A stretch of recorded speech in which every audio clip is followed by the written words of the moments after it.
கிழங்கு இருக்குமாப்பா?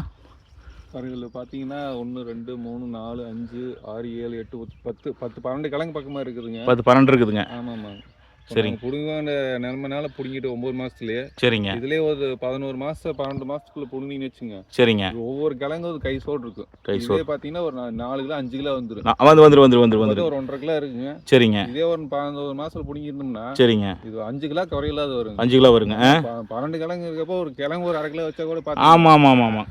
இளம் விவசாயி ஒரு 2.5 ஏக்கராங்க மரவள்ளி கிழங்கு, நம்ம வட்டார வழியில் குச்சி கிழங்கு சொல்லுவோம். ஒரு 2.5 ஏக்கரா விவசாயம் பண்ணியிருந்தாரு. ஏன் 10 மாதத்தில் பிடுங்குறாரு, ஏன் இவ்வளோ இளம் பயிரிலேயே பிடுங்குறாரு, காரணம் என்ன, ஒரு டன் என்ன ரேட்டுக்கு விற்பனை ஆச்சு அப்படிங்கிற முழு தகவலை தான் நம்ம பார்க்க போகிறோமுங்க. ஹீரோ நந்தாஸ் விலாக் யூடியூப் சேனலுக்கு பொறுத்த வரைக்கும் மறக்காம சேனல் சப்ஸ்கிரைப் பண்ணி பெல் ஐக்கனை கிளிக் பண்ணி வச்சுங்க. தொடர்ந்து விவசாயம் சார்ந்த தகவலை பார்க்கலாமுங்க. வாங்க நம்ம இளம் விவசாயிகிட்ட ஒரு சின்ன நேர்காணலுங்க. இது ஒரு 2.5 ஏக்கராங்க இதில். சரிங்க. இப்போ எத்தனை மாதம் ஆச்சுங்க? இது இப்போது 9 முடிஞ்சு 10 நடக்குதுங்க. எப்போ பிடுங்கிட்டீங்க? இது பூரா அந்த பக்கம் ஒரு செம்பேனு இருக்கு. அந்த இளங்குச்சி காட்டுக்கெல்லாம் இளம்பட்டை ஊனிருக்கீங்களா? இளம்பட்டு வந்து குலராமன் ஊனி இருக்குதுங்க. அது ஒரு 3 ஏக்கரா ஊனி. குலராமன் அப்படின்னா அது கேரளா ரகங்க. அது வந்து ஒரு ரகத்து பேர குலராமனா? ஆமாம், பேர் குலராமன். அது வந்து கேரளாவுக்கு போகுங்க அதிகமாக. பூரா வேக்காட்டுக்கு தான் போகுங்க. அது கிழங்கு சிப்ஸுக்கு வேக்காட்டுக்கு போகிறது. வேக்காட்டுக்கு அது வந்து டன் ஒரு 9 ரூபா 10 ரூபா போகுன்னு சொன்னாங்க சொல்லி ஒரு 3 ஏக்கரா ஊனி இருக்குதுங்க. அது ஊனி இருக்கீங்களா? ஆமாம், அது இப்போ 2 மாதம் ஆகுது. அது சரி, நல்லா தலைஞ்சு வந்துகிட்டு இருந்து இப்போ செம்பேனு விழுந்து எல்லாம் பூரா மொட்டையாக போகுது. சரிங்க. அதனால இது முதல்ல பிடிங்கலாம் அப்படின்னு சொல்லி இது பிடிங்குதுங்கப்பா. ரைட். இப்போ இது என்ன கிழங்குங்க? இது வந்து வெள்ளத்தாயிலேருந்து. வெள்ளத்தாயிலேருந்து. ஆமாம். கிழங்கு பார்க்கலாங்க. கிழங்கு எடுங்க பார்ப்போம். கையில் எடுங்க. கிழங்கோட்டம் நல்லா இருக்குதுங்க. ஆனால் வந்து நீங்கள் கிழங்கோட்டம் பாருங்க நல்லா இருக்குது. இந்த மாதிரி உருண்டையாக இருந்தால் நல்ல வெயிட் வருங்க. ஆமாம். இது மில்லுக்கு போகிறதானுங்க?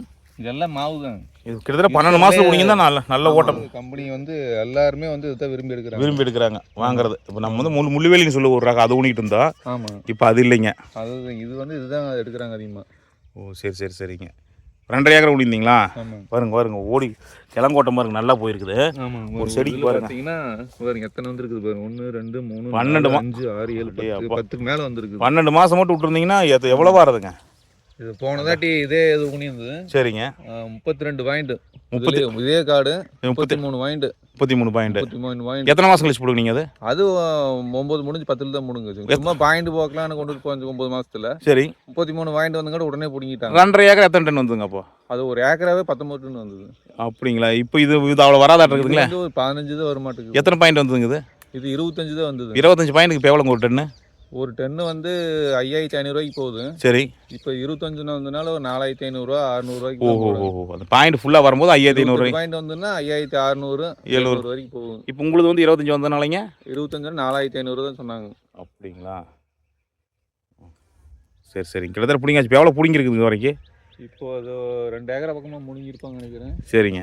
ஒரு 1/2 ஏக்கரா இருக்குது. இப்போ லோடு ஏற்ற போகிறாங்க. சரிங்க. இன்னைக்கு சாயந்தரம் வந்து மீதி கிழங்கு பிடிங்கிடுவாங்க. சரிங்க.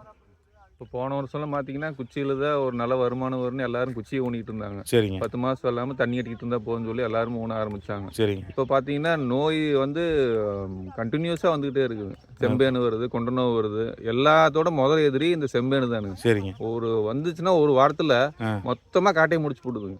சரிங்க. அதனால பார்த்தீங்கன்னா இந்த வருஷம்லாம் பார்த்தீங்கன்னா படு நஷ்டமாகுதுங்க. இதில் வந்து பெருநட்டங்க. இதில் வந்து இப்போ வந்து வர அதிகமாயிட்டே வருது. இப்போ முந்தியெல்லாம் வெள்ளத்தாயில அந்த உண்ணா வந்து நோவே கிடையாது அப்படின்னு சொல்லி தான் ஆரம்பிச்சாங்க. சரிங்க. பார்த்தீங்கன்னா ஆரம்பத்துலேருந்தே ஒரு 5 மாதத்துக்கு நல்லா இருக்குங்க. அப்புறம் பார்த்தீங்கன்னா கொண்ட நோய் விழுவும். சரிங்க. அப்புறம் செம்பேனு வந்துருச்சுன்னா பாதி இது முடிஞ்சு போயிருதுங்களா. என்ன மாதிரி உரங்களை கொடுத்தீங்க இதில் வந்து முதல்ல வந்து அடியோர் வந்து டிஏபிங்க. அதுக்கப்புறம் வந்து ஃபேக்டம்பஸ் தான். கட்டையானவர் வந்து 20 13 வந்து. சரிங்க. அதில் நம்ம சென்னிமலை ஆண்டவர் சிவில் இருக்குது பார்த்தீங்களா? ஆமாம். அண்ணங்கடையில் தான் எல்லாமே வர எடுத்தது. சரிங்க. அதெல்லாம் அருமையாக வந்தது எல்லாமே. செம்பேனை மட்டும் அந்த ஸ்டேஜுக்கு வர செம்பேன் மாட்டி விழுந்துருச்சுங்க. செம்பேனை மாட்டிடுச்சு. அதனால பார்த்து விவசாயத்தையே நம்பிட்டு பண்ணிட்டு இருக்கிறீங்களா வந்து இது வந்து ரொம்ப இருக்கிறதுலே அப்படியே பரட்டி கூட பண்ண முடியல. அந்த அளவுக்கு தான் இருக்குது. அதனால இப்போ எல்லாம் எடுத்துட்டு பூரா இப்போ எள்ளு போடலான்னு இருக்கிறேன். விவசாயத்தை டோட்டலாக மாத்துறீங்க. ஆமாம். எள்ளுக்கு வர்றீங்க. நீ பூரா வந்து குச்சி ஆகாது. இனிமேல் வந்து கருப்பு எள்ளு போடலாம். கார்த்திகை மாதம் மொதப்படத்துக்கு எள்ளு போடலாம். சரிங்க. அப்படின்னு சொல்லிக்கிறாங்க. சரிங்க. அதனால ஃபுல்லாக அடிச்சுட்டு பூரா இப்போ எள்ளு போடலான்னு இருக்கிறாங்க. சரி.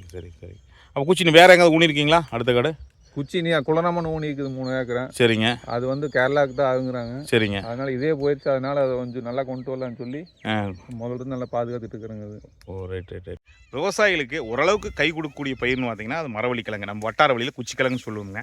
அதுவுமே பார்த்தீங்கன்னா இப்போ விலை வீழ்ச்சி ரெண்டாவது நோய் தாக்குதனால பெரும் நஷ்டம் அடைகிறோம், நாங்கள் விவசாயத்தையே நாங்கள் வந்து எள்ளுக்கு நான் மாறலாம் அப்படின்னு இருக்கிறேன்னு சொல்லி ஒரு இளம் விவசாயி சொன்னாருங்க. கிட்டத்தட்ட பார்த்தீங்கன்னா மரவள்ளிக்கிழங்கெல்லாம் சுமார் ஒரு டன் ஒரு 10,000 ரூபாய்க்கு விற்கும் பட்சத்தில் ஓரளவுக்கு சராசரியாக கட்டுப்படி ஆகுங்க. இது 10 மாதம் வெள்ளாமல் கிட்டத்தட்ட 12 மாதம் 8 மாதத்துலேருந்து 12 மாதம் வரைக்கும் பிடுங்குவாங்க.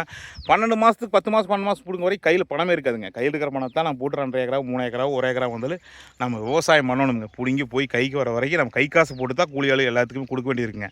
ஒரு விவசாயிக்கு வந்து நாம் வந்து வாரச்சம்பளம் வாங்குவோம், மாத சம்பளம் வாங்குவோம், ஏனுங்க தினக்கூலி கூட தினச்சம்பளம் கூட வாங்குவோம். ஆனால் ஒரு விவசாயிங்கிறவங்க வந்து கிட்டத்தட்ட பார்த்தீங்கன்னா 4 மாதம் வெள்ளாமை வச்சாங்கன்னு வச்சுக்கோங்க, நெல் கடலை எள்ளெல்லாம் போட்டாங்கன்னா 4 மாதம் ஆயிரும் கையில் காசு வாக்கில். இந்த மாதிரி வருஷம் வெள்ளாமை மஞ்சள் கரும்பு மரவள்ளிக்கிழங்கெல்லாம் பயிர் பண்ணாங்கன்னா 10 மாதம் 1 வருஷம் ஆயிருமுங்க கையில் பணம் பார்க்குறதுக்கு. எது எப்படியோங்க வாழையடி வாழையாக விவசாயம் பண்ணிகிட்டு இருக்கிறோம். இருந்தாலும் இளம் விவசாயிகள் இன்றைக்கி ஆர்வமாக வர்றாங்க. ஐடியில் இருந்தாலும் கூட நம்ம இருக்கக்கூடிய காடுகளில் விவசாயம் பண்ணணும் அப்படிங்கிறதுக்காக விவசாயம் பண்ணிகிட்டு இருந்தாங்க. ஒரு நல்ல விழிப்புணர்வு வீடியோவாக இருக்கட்டுமே அப்படிங்கிறக்காக தான் நம்ம பதிவு பண்ணியிருக்கோம். குறிப்பாக இன்றைக்கி விவசாயிகளோட நிலைமை எல்லாத்துக்குமே தெரியணும் அப்படிங்கிறக்காக தான் இந்த வீடியோ பதிவு பண்ணியிருக்கிறோம். நம்ம நந்தா வீலாக்கில் பார்த்திங்கன்னா தொடர்ந்து மாதிரி விவசாயம் சார்ந்த தகவலை பார்க்கலாம். மறக்காம நம்ம சேனல் சப்ஸ்கிரைப் பண்ணி பெல் ஐக்கானை கிளிக் பண்ணி வச்சுங்க. தொடர்ந்து நல்ல நல்ல தகவலை நம்ம சேனலில் பார்க்கலாமுங்க.